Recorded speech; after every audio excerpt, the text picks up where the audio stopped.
Okay, good morning, everybody. Hope everybody is well. Hope my sound is okay today. Heard that it wasn't doing amazing yesterday. Happy, what day are we in? What day are we in? Was it Monday, Tuesday? Happy Tuesday, everybody. Week is flying by. It's great to be with you again. We started yesterday to really delve into this concept of what's going on in our minds. Thank you, Andy. What's going on in our minds when we talk about this trait of discipline? It's a muscle that we're going to go to, and we're going to grow it together, and we're going to employ it to stay away from the things that we should be staying away from. And they could be small and big. Because if you can learn how to stay away from the things that we should stay away from, even the small little things, ultimately over time, we will invest more attention and energy in the things that we should be doing, and then ultimately bring a huge benefit into our lives. So yesterday we spoke about the difference between the limbic system, which is the back of our heads, and the prefrontal cortex, which is the front of our heads. And these are two different parts of our brain. The back really is the place of impulse. It's the place in which we are acting, as they call it, the hot system. It's the place of the amygdala. Many times when we are overwhelmed to do something, that's where it's being driven from. So when you talk about a desire for something, you see people that destroy their lives because they gave into a desire that was illicit. And you ask them, like, what were you thinking? And their answer is, I wasn't. They really weren't. What they mean is that they weren't thinking with their prefrontal cortex. They weren't analyzing. They weren't rationalizing. They were just saying things. They were just doing, they were being moved towards something. This happens in all different types of desires, but let's use one that's easier to deal with. It's a little also safer, which is food. There's plenty more we can talk about, but let's stick with that which is a little bit easier to discuss, which is food. So this happens to all of us, right? You go somewhere, you're hungry, you go shopping, or you go to a wedding, or you go to the fridge. And you're like, I should. Next thing you know, the cake is gone. Ice cream's finished, right? Plowed. Usually like one little scoop at a time, because you don't gain calories. I don't know if my mom is on today, but that's what she taught me. You don't gain calories if it's a small little bit, right? So you go through it, you finish the whole thing, you feel disgusting afterwards, you go to bed, you're like, I shouldn't have. And in your head, we're thinking like, wait, there was no part of me that thought I should do this. It wasn't a judgment call. Like, what happened? And what happened was the part of your brain that is impulsive was overwhelming the part of the brain that was analytical, where they call executive decisions are taking place. And that balance, that battle, is the battle of our lives. So when we talk about the marshmallow test, what we learned from that story was that the kids that were a little bit better. Now, one of the most important things that we have to recognize in life, and I got this from the first time I saw this concept, was with a book called Outliers from Malcolm Gladwell. And his theory was, and he spoke about this with regards to hockey players. He went through the hockey players that are professional hockey players. And he looked at each player and he started to measure them based on their birthdays. So he wanted to see how many professional hockey players are born in the first quarter of the year, January, February, or March. And what he found was there was or at least the studies that he looked at, I don't think he did the study. The studies that he found showed that there was a larger amount of people that are professional hockey players that are born in the beginning of the year than in the end of the year. And why is that? And the answer that the researchers give is that when you're a professional hockey player, you don't just roll in. Hockey is such an incredibly intense, skill-based sport that there's a very strong farm system. You go up in levels. So the people that are going to play professional hockey, we know about them because they're like 11 right now and they're playing in some top league. At some point, the coaches pick the best players to go to the, when you're 5, you got to go to the travel teams and the non-travel teams, right? When you're 7, you go to the AA, the AAA and the single A, right? That's happening when you're little. Well, if you're playing hockey, which is a very physical sport and it's hand-eye coordination sport, well, when you're 5 and you're born in January and you're going up against a kid who's 5 and he's born in November, you're a year older. You're both 5, but the 5-year-old that was born in January, February is bigger, stronger, and more coordinated than the 5-year-old that's born in December. So most likely in any given class of 5-year-olds, the kids born earlier have a significant advantage than everybody else. And that puts them in the next level and the next level, right? And then so that kid, unless you were like amazing, that kid who would have been picked if he was born in January, he's born in November, he gets put into this league and then to that league and then to that league. Now, one of the most powerful concepts in this research shows that most people that are great at something in life are not born with the genes that give them the greatness. Yes, there's a proclivity towards something. There are kids that just never play hockey, of course, and there are kids that are a little bit better and a little bit more hand-eye coordinated. They like music a little bit, okay.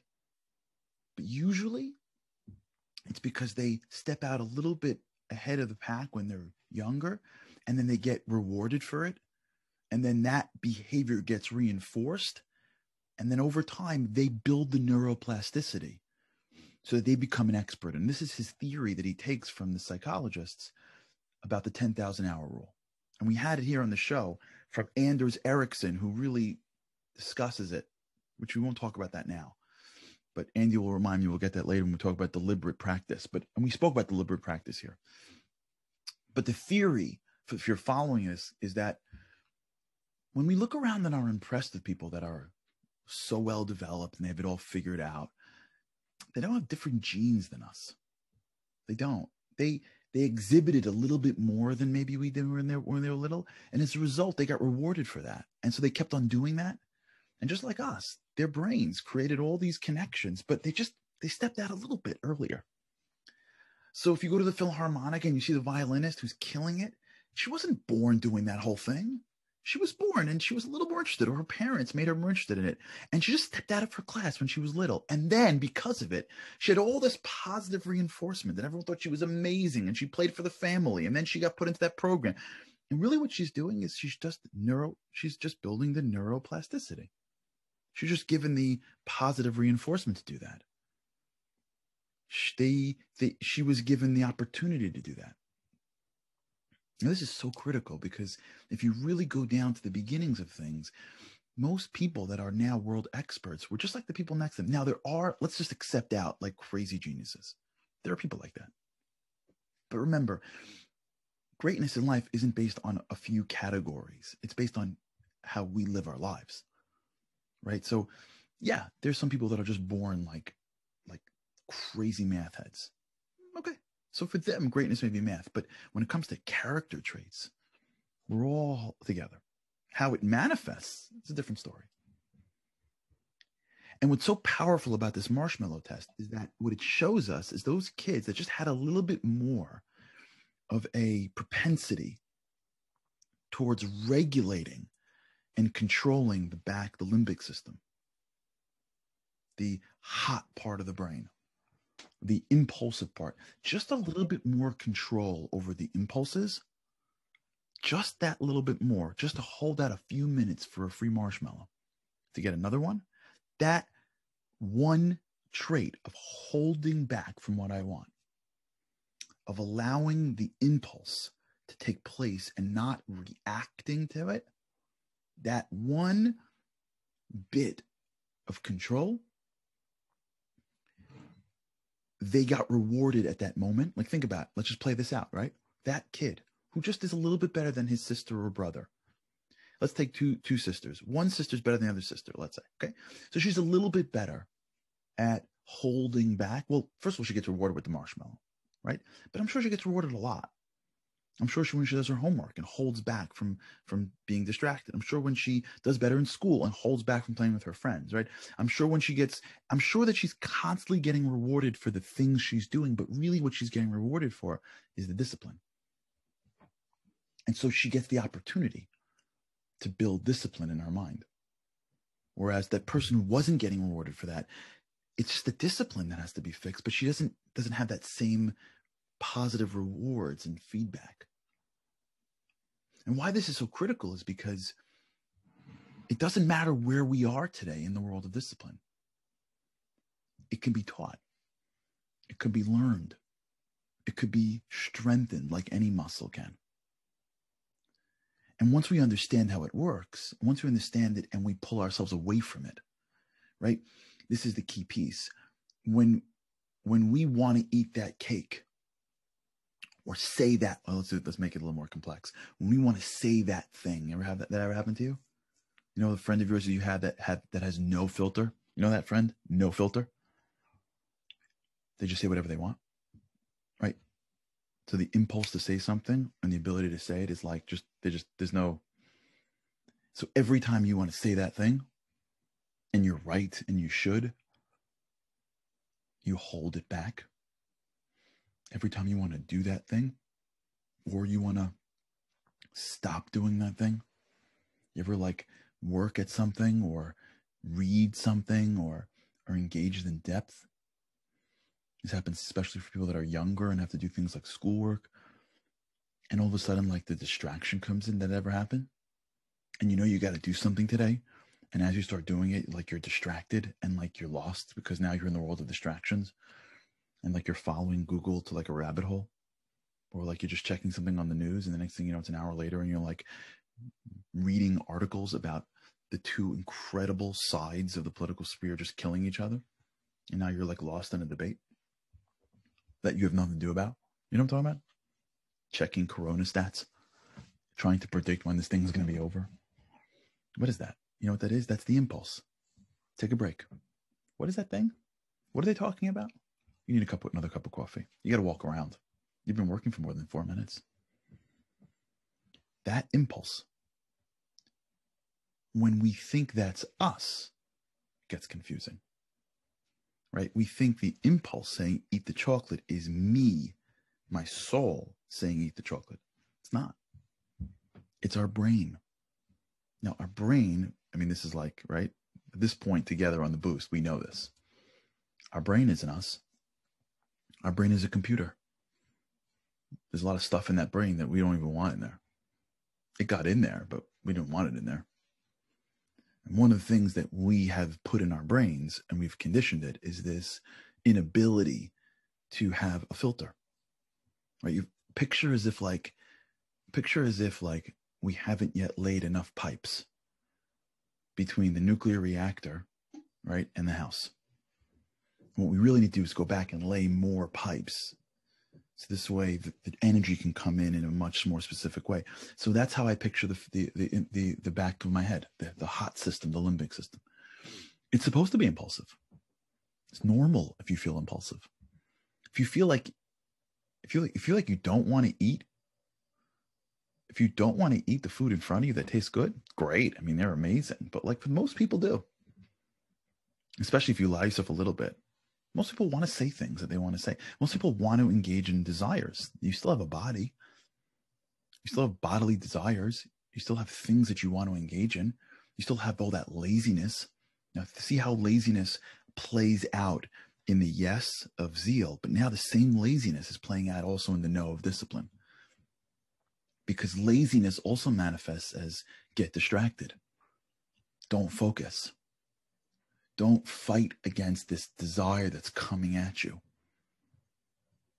And if we connect ourselves and think that that impulse is me, it's hard to say no. But the minute we recognize the impulse for what it is, which is an impulse, it's just a computer glitch. Or not even a glitch, it's how the computer works. It's how our computer works because we're built to survive. And when we are in situations where our body asks for something, the survival part of us says, go give your body. It needs.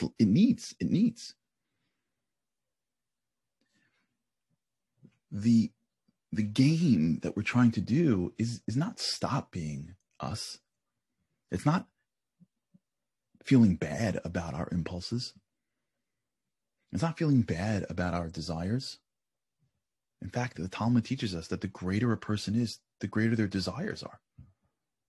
I can tell you stories of great rabbis who took incredible safeguards against illicit desires, where their students are like, what are you doing? You're a rabbi. You're a holy person. And the rabbi's like, what do you think? Because like you get to be holier, you don't have desires? Desires come from your body. It comes from the bodily aspects of your soul.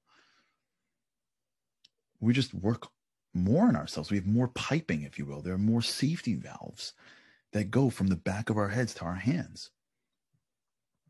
But having an impulse to do something that's not great for you, that's called life. That's called being a human being.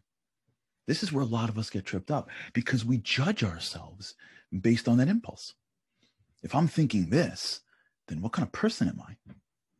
If I was going to say this, then really? If I would, maybe I haven't really grown if I still have a desire for. I'm still thinking about this from 20 years ago. What? No, it's called being a human being. You got neuroplasticity out there. You got stuff in our heads that are still being synaptic pruned. Still lingers. You walk by somewhere and you smell something in an airport and you automatically have because when you were a kid, you might, I don't know, there's stuff going on in our heads. We're not judging ourselves. It's not the impulse that's worth the judgment. It's what happens from the impulse that's worth the judgment. Because if we're working on the discipline, what we do is say, okay, that's an impulse. We separate ourselves from our impulses. We work to see the impulse for what it is, a piece of the computer, and not for what it's not, which is a piece of us. We're a soul. We're trying to shine out. We're not some desire that is coming at us that is most likely there because of something that was in our heads years earlier. And so if we want to really build discipline, we got to break down the elements and get underneath it. And the first way we do that is we recognize that the impulse to do something outside the rational thought is taking place from two different parts of our brains. The impulses come from the back, and the prefrontal cortex comes from the front. This is where we think rationally. This is where we think impulsively. And just seeing it like that, and this is where our soul, it's not really where our soul is, soul's in our brains, but let's just use this. For those who are listening, I'm pointing to the back of my head, front of my head, and my chest. The chest is not where your soul is, but just for now. But once we recognize that I am above and beyond the computer called my brain, then if we could just separate ourselves from our impulses, then we can, when we feel an impulse to do something, we can create a little bit of a chasm, a little space to look at it and go, well, that's interesting. My brain wants me to eat that. Now, if we can get there, I am telling you that I'm going to stop here. I have so much more I wanted to say. We'll have to wait for tomorrow, because this is the spot to stop. It's already 9:19. This is the stuff, okay? Let's just nail this down for today. If we could create a wedge, picture as if you're holding like a little wedge and you got to stick it somewhere, or putting a bookmark. If you and I could stick a wedge between me and my impulse in the smallest way, take the smallest thing today, impulse to anything, sleep later, distract during work, eat the wrong thing, say the wrong thing, anything throughout the day. Pick anything throughout the day. And as the impulse comes for you to do something that is not aligned, so to speak, all you're doing is a little wedge, just for a second, turning around and looking at the impulse and going, So you, remember, not me, you You're telling your impulse, want me to eat that? Mm-mm. Even if we eat it, it's still okay. Even if we eat it at the end of the day, it's still fine. You know why? Because we're beginning to turn to that part of our brain and go, you're not me. And the distance, even the smallest way, the little bit of ray of light that is shining through the impulse and the essential I is going to be so small. We're going to grow it and grow it and grow it until we'll get to a place where you'll walk into a room or you'll talk to your spouse or you'll talk to your kid and that thing will come in and you'll go, whoa, whoa, whoa, excuse me for a second. And you will literally, at least figuratively, turn to your impulse and go, you want me to say that? Do you remember last time I said that? How did it turn out? Yeah, thanks. Appreciate the advice. Impulse. Go back to the back of the head. Can I handle this? I'm going to the front of my head. We're going to make some good decisions. I'm over-exaggerating a drop, but not by much. Just thinking like this begins the process of building this incredible world of discipline in which we are in control, not our neuroplasticity. Okay, we'll continue this tomorrow. We got to talk a little bit more about this stuff. All right, have an awesome day. Try it today, just once. It'll make me so happy if you could try that today and share it with us tomorrow. Just once. Turn to your impulse and go, really? And just see it as separate from you. And then we'll begin this process of taking full control over our lives. All right. Thanks so much for tuning in. Really appreciate it. Have an incredible day. And with God's help, can't wait to see you again tomorrow.